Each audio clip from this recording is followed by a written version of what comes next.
Hey, it's Design Guy here. Wondering how refunds work in Canva? I'll walk you through it step by step. Open canva.com and log into your account.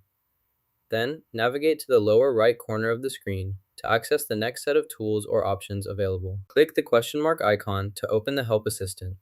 Type "How can I get a refund" into the search bar to find detailed instructions and support options for processing your refund request. Type your message and wait for the AI to respond. Once the AI replies, review the answer carefully.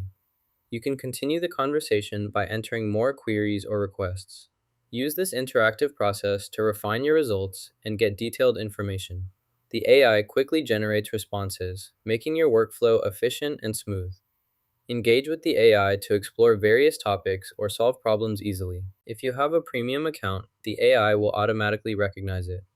To request a refund, go to your account settings, select Refund, and follow the provided instructions carefully. Since we already have an account, change the question to "How to get a refund."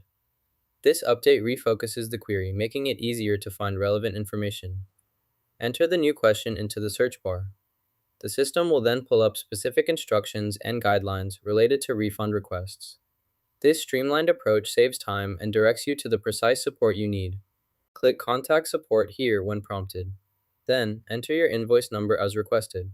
This helps the support team identify your case quickly and provide the appropriate assistance.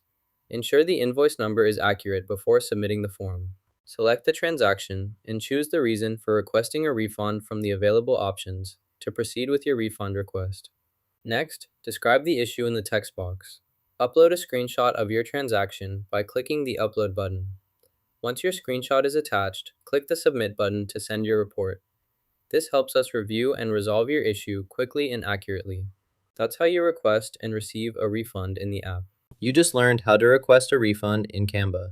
If this was useful, give it a like and subscribe to catch our next guide.